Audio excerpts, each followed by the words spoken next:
takbir kemenangan. Di tengah reruntuhan dan luka sejarah panjang, suara gembira kembali menggema di jalan-jalan sempit kamp pengungsian Jabalia hingga kawasan Khan Yunis. Hari ini bukan hari biasa. Hari ini, Gaza merayakan sebuah kemenangan luar biasa. Bendera Indonesia berkibar di antara puing-puing, dan pasukan TNI Perdamaian berdiri tegap menerima pelukan dan air mata rakyat Gaza yang tak percaya bahwa harapan masih hidup.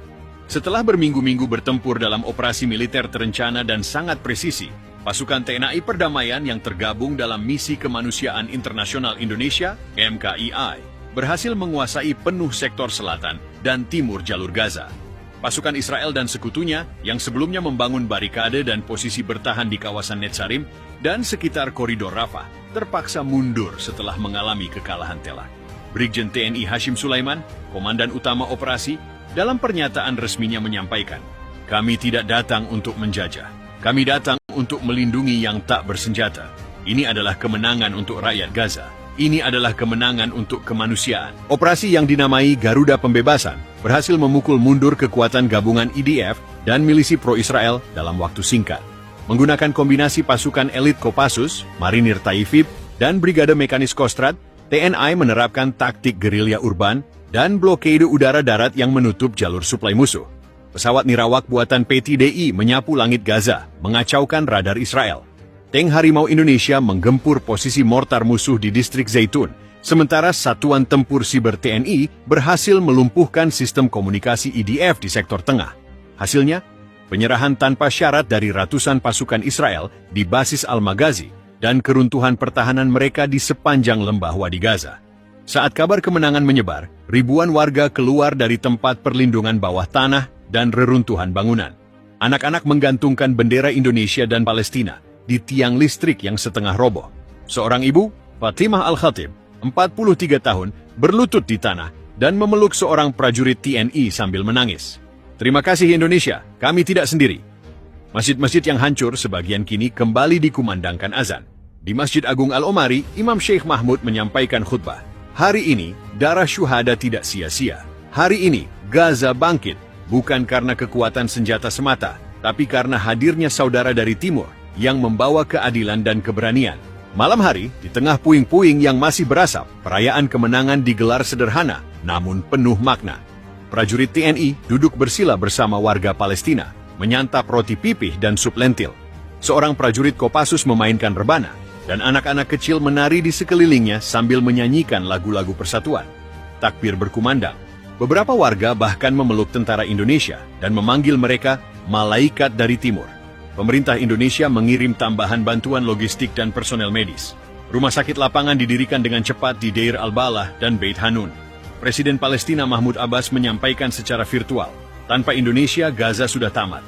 Hari ini kami merdeka dalam hati dan perjuangan akan berlanjut." Di tengah gelombang kemenangan ini, dunia menyaksikan dengan campur aduk.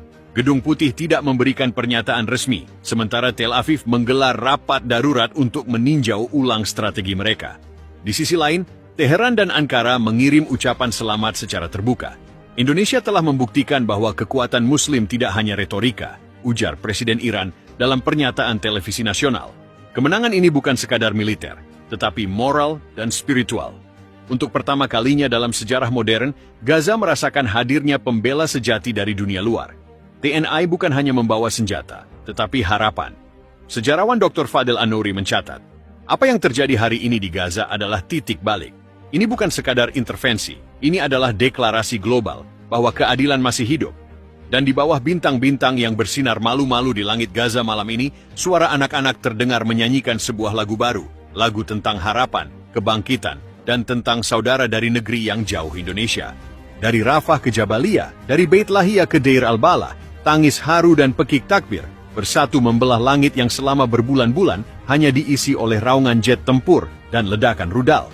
Warga Gaza turun ke jalan, mengangkat tinggi bendera Indonesia dan Palestina, memeluk para prajurit TNI yang masih berbalut debu dan darah pertempuran. Seorang anak kecil bernama Ali, 10 tahun, berdiri di atas reruntuhan rumahnya sambil meneriakan, "Garuda! Garuda!" Suara itu disambut sorakan panjang dari ratusan orang di sekitarnya.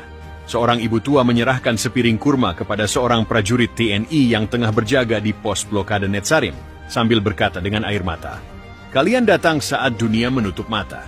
Terima kasih anak-anakku.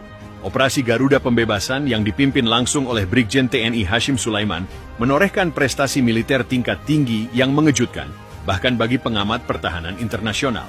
Berbekal doktrin tempur khas TNI yang menggabungkan mobilitas tinggi, infiltrasi diam-diam, dan penguasaan medan urban, pasukan Indonesia berhasil menerobos garis pertahanan IDF yang dikenal brutal dan nyaris tak tertembus. Dalam minggu pertama, Satuan Elit Kopassus melakukan infiltrasi melalui terowongan Rafah dengan dukungan unit Zeni TNI AO dan pengintaian drone Mel Elang Hitam. Mereka menanam alat jammer canggih buatan PT LAN yang melumpuhkan sistem GPS dan komunikasi IDF. Pasukan Kostrad dan Marinir yang didaratkan melalui operasi amfibi di Khan Yunis bergerak dengan kecepatan luar biasa. Dalam tempo 72 jam, TNI merebut kompleks pertahanan IDF di Deir al-Balah yang menjadi pusat komando regional Israel. Tank Harimau, yang dilaporkan mampu menembus beton anti-tank IDF, memimpin serangan frontal ke markas logistik Israel di sektor timur.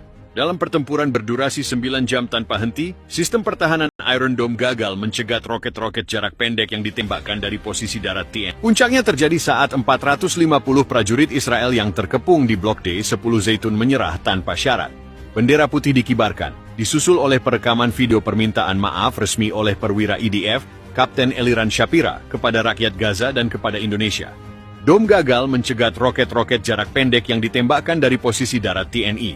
Hari ini, TNI menggelar seremoni sederhana, namun penuh makna di alun-alun Sheikh Radwan yang telah bersih dari puing-puing. Lagu Indonesia Raya dan Mautini berkumandang bersama, dinyanyikan oleh prajurit dan warga Gaza dalam tangisan haru. Ratusan warga membawa karangan bunga buatan tangan mereka, meletakkannya di depan patung sementara dari batu, seekor Garuda yang menginjak peluru dan berdiri tegak dengan sayap terbuka.